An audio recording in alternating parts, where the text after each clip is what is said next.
Om Swastiastu, saya Mada Devi Damayanti dengan NIM 2109511126 akan membawakan materi tentang pertumbuhan bakteri oleh dosen Profesor Dr. Hewan dengan Kata Besar MSc. Baik, akan saya. Nah, yang pertama saya akan menjelaskan tentang peranan bakteri. Nah, peranan bakteri ada yang bakteri berperan sebagai bakteri jahat dan ada bakteri baik. Nah, contohnya bakteri yang jahat adalah yaitu Escherichia coli sebagai pembusukan. Nah, dan ada bakteri yang baik juga sebagai pembuatan makanan dan minuman, yaitu bakteri Acetobacter. Makanan di sini seperti membuat tape dan makanan dan minuman fermentasi lainnya. Dan menghasilkan antibiotik, yaitu bakteri Bacillus polymixa, pembuatan zat kimia Clostridium acetobutylicum, dan penyebut tanah, yaitu bakteri Nitrococcus dan Nitrosomonas. Nah, cara kerja penyuburannya yaitu dengan cara melakukan beberapa unsur. Nah, dari bakteri inilah tanah bisa subur dengan baik. Nah, juga sebagai penelitian rekayasa genetika. Selanjutnya, nah, di sini saya akan menjelaskan pertumbuhan bakteri. Nah, pertumbuhan bakteri pada umumnya itu pertambahan volume, panjang, dan juga besar. Nah, pertumbuhan bakteri dapat dibagi dua. Yang pertama ada uniseluler, yaitu merupakan pertumbuhan sel yang mempunyai bentuk dan sifat fisiologis yang sama, peningkatan secara potensial. Nah, yang multiseluler di sini penambahan volume serta bagian-bagian sel lainnya. Nah, selanjutnya, ada faktor pertumbuhan. Faktor pertumbuhan di sini ada dengan nutrisi dan faktor eksternal. Nah, nutrisi di sini yang pertama ada air, garam anorganik, mineral, sumber nitrogen, sumber karbon, faktor pertumbuhan. Nah, di faktor eksternal ada oksigen, suhu, pH, dan tekanan osmosis. Baik, akan saya jelaskan satu persatu di slide berikutnya. Nah, yang pertama ada kebutuhan dengan adanya air. Nah, kebutuhan akan air ini yaitu air di sini sebagai pelarut dan komponen dasar organisme. Komponen dasar ini sekitar 70% penyusun sel. Nah, dan terdapat di sitoplasma. Dan ada kebutuhan air ini akan dibutuhkan di pertumbuhan dan perkembangan. Selanjutnya, air ini digunakan untuk transport nutrisi dan penyusun sel. Selanjutnya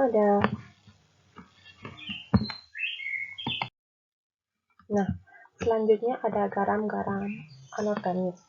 Nah, garam-garam anorganik ini digunakan untuk yang pertama mempertahankan keadaan koloidal, yang kedua mengatur tekanan osmotik di dalam sel, yang ketiga ada memelihara keseimbangan asam basa dan sebagai aktivator reaksi enzim juga.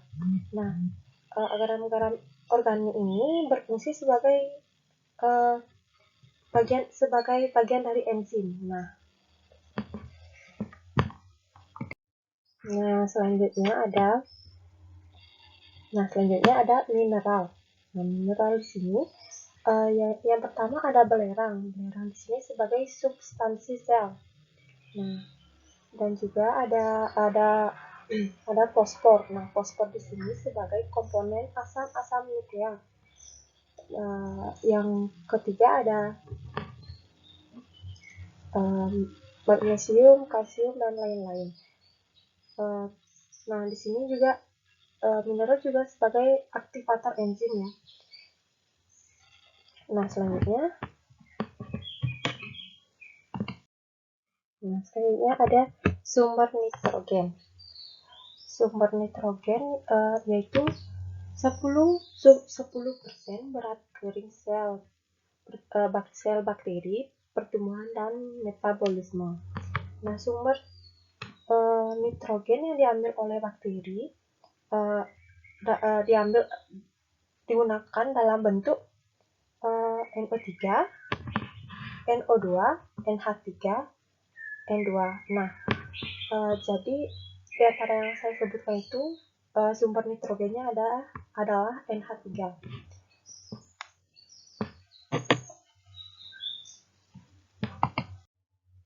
Nah, selanjutnya ada sumber karbon. Nah, karbon diperlukan dalam proses sintesa dengan adanya stimulasi karbon dari dalam sel. Nah, berdasarkan kebutuhan karbon atau semacam karbon dioksida, bakteri dibagi dalam dua golongan. Nah, ada bakteri autotrof. Bakteri autotrof ini yaitu membutuhkan air, garam-garam organik, dan juga pasti membutuhkan karbon dioksida. Nah, bakteri autotrof ini juga dibagi menjadi dua, yaitu ada fotoautotrof dan chemoautotrof. Nah, yang kedua ada bakteri heterotrof. Nah, bakteri heterotrof ini glukosa sebagai sumber energinya.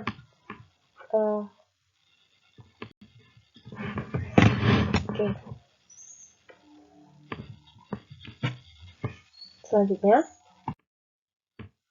nah sebagai faktor pertumbuhan. Nah, faktor pertumbuhan ini ada dua, yaitu pemacu pertumbuhan dan sebagai katalisator. Nah, katalisator di sini mempercepat laju reaksi di suatu suhu tertentu. Nah, jika misalnya di suhu rendah ataupun di suhu yang tinggi, dia akan menyesuaikan.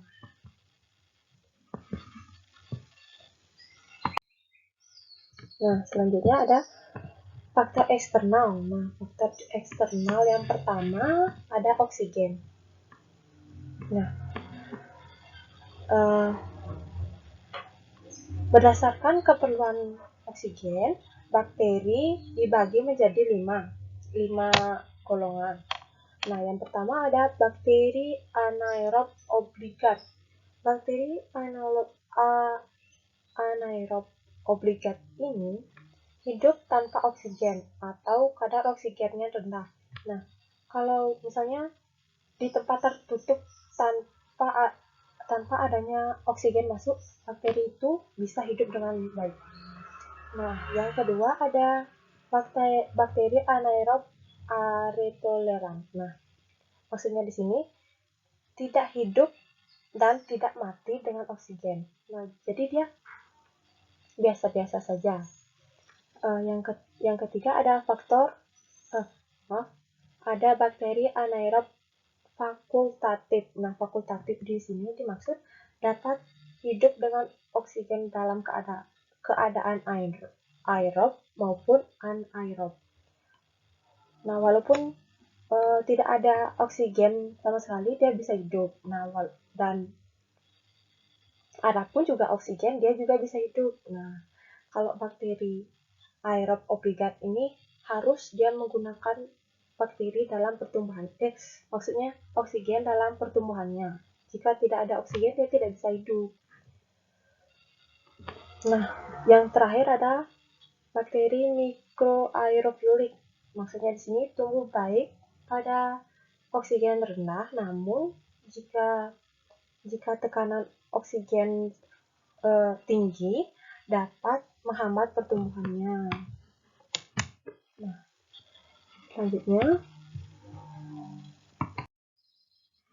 selanjutnya suhu. Suhu juga dibagi dalam 3 kelompok. Yang pertama ada viskofilik. Nah, viskofilik ini tumbuh pada suhu minus 5 sampai 30 derajat Celcius dengan suhu optimum 10 sampai 20 derajat Celcius. Yang kedua ada mesofilik. Mesofilik ini tumbuh pada suhu 5 sampai 60 derajat Celcius dengan suhu optimum 25 sampai 40 derajat Celcius. Nah, yang ketiga termofilik, tumbuh pada suhu 40 sampai 80 derajat Celcius dengan suhu optimum 55 sampai 65 derajat Celcius. Termofilik ini yaitu bakteri itu bisa hidup di suhu tinggi ya, maksudnya di sini. Nah,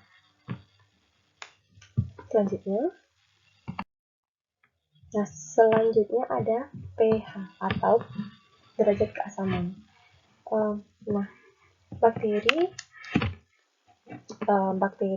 tumbuh baik pada rentang pH 6,5 sampai 7,5. Sedangkan sistem yang memperlihatkan luas rentang pH ditunjukkan oleh bakteri itu sendiri.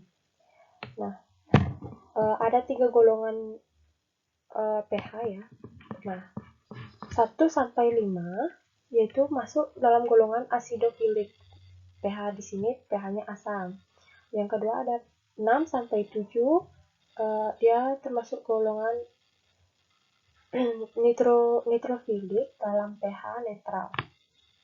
Yang ketiga ada basofilik, yaitu basofilik di sini pH-nya 7 ke atas, misalnya 8, 9, dan seterusnya. Di sana keadaan pH-nya basa.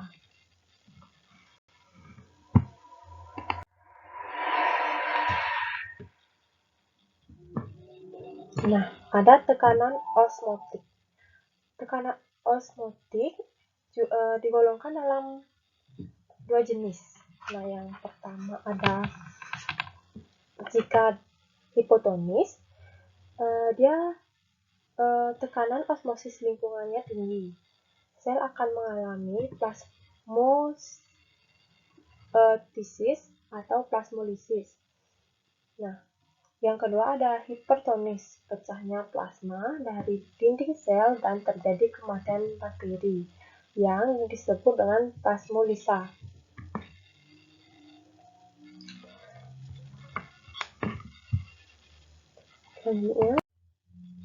Nah, fase pertumbuhan bakteri. Di sini bakteri memiliki 4 fase. Yang pertama ada fase lag atau fase adaptasi, atau juga disebut dengan fase primer, fase yang pertama. Nah, fase di sini peningkatan ukuran sel mulai memperbanyak diri, namun belum terlalu banyak membelah. Seperti itu. Yang kedua ada fase eksponensial atau fase log. Nah, fase di sini pertumbuhan seimbang. Sel membelah dengan kecepatan yang tetap dan maksimal. Itu tanda ke atas itu pasti ada pertumbuhan saja ya, belum ada banyak pertumbuhan, belum ada kematian. Nah, di fase stasioner atau metabolisme sekunder, di sini penurunan kecepatan pertumbuhannya.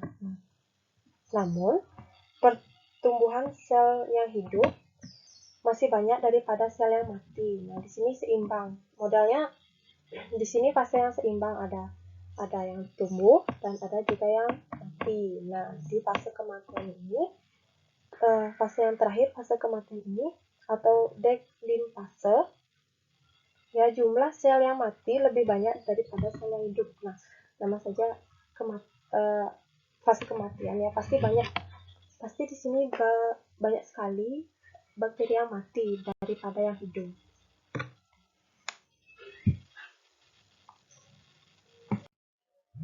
Nah, sekian tadi pemaparan materi saya. Apabila ada kata-kata yang kurang berkenan, mohon maaf, dan Om Santi Santi Santi Om.